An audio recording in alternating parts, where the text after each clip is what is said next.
Hi friends, எல்லாரும் எப்படி இருக்கீங்க? நான் உங்கள் மூனாய் கண்பலா. இன்னைக்கு என்ன படம் பார்க்க போறோம்னா, இயக்குனர் ராகவ் மிர்தத் அவர் இயக்கிய பன் பட்டர் ஜாம்.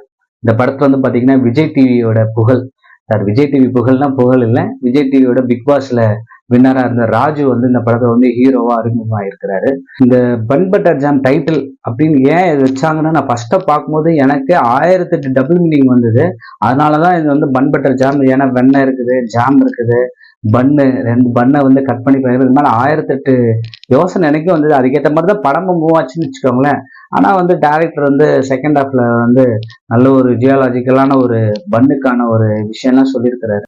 இந்த படம் வந்து ஒரு ஒரு யூத்ஃபுல்லாகவும் ஒரு யங்ஸ்டர்ஸ் இப்போ இருக்கிற 2K கிட்டுக்காக வந்து மேக்சிமமா எடுத்த படமா தான் இருக்குது. இருக்கிற யங்ஸ்டர்ஸ் வந்து அவங்கவுங்க ஷேர் பண்ண விஷயத்தையும் வந்து பாத்தீங்கன்னா படத்தை வந்து சூப்பரா எடுத்துக்கிறதுன்னு சொல்லலாம்.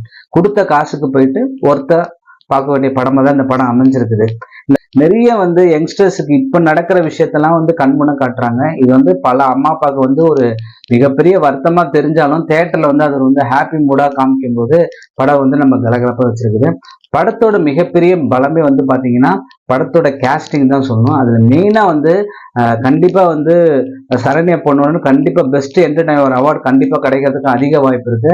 அவங்களுக்கு ஈக்குவலா வந்து தேவதர்ஷினி அம்மாவுக்கெல்லாம் நடிச்சிருக்கிறவங்க தான் இந்த படத்துக்கு மிகப்பெரிய பலமாகவும் சொல்லலாம். இதுல வந்து இந்த கதையை எப்படா வந்து டைரக்டர் வந்து போயிட்டு ப்ரொடியூசர் ஓகே பண்ணிட்டு பாத்தீங்கன்னா, ஏன்னா இந்த படத்தோட ப்ரொடியூசர் தான் இந்த படத்தோட கதைக்கான முக்கிய கதையும் சொல்லியிருக்கிறாரு. அதனால வந்து டைரக்டரான ஒரே வேலை வந்து ஆடியன்ஸை வந்து எப்படி என்கேஜா வச்சுக்கணும், எப்படி என்டர்டைன்மெண்ட்டா நகைச்சுவா வச்சுக்கணும் அப்படின்றதுதான். அது வந்து 100% வந்து பண்ணிருக்கிறாங்கன்னே சொல்லலாம். சில வந்து எல்லாருக்கும் சூட் ஆகும் பாத்தீங்கன்னா அது 16+ போட்டிருக்காங்க. அதனால நம்ம வந்து போய் பார்க்க வேண்டியதுதான். அதுல ராஜு ஒரு படத்தை அந்த படத்திலே பாத்தீங்கன்னா நிறைய டிஷ்யூ பேப்பர் யூஸ் பண்ணிட்டு தூக்கி போடுறாரு.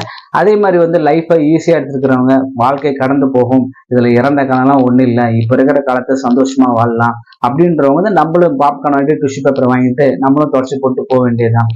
தியேட்டர்ல போய் கண்டிப்பா போயிட்டு டிஷ்யூ பேப்பரோட கைமா பாத்தீங்கன்னா நீங்களும் படத்தை பார்த்துட்டு ஜாலியா என்ஜாய் பண்ணிட்டு கொடுத்த காசுக்கு ஒருத்தர் தான்ப்பா அப்படின்னு சொல்லி தொடச்சி போட்டு வந்துருவீங்க. மீண்டும் ஒரு அடுத்த வீடியோல உங்களை சந்திக்கிறேன். நான் உங்கள் மூனாய் கண்பலா.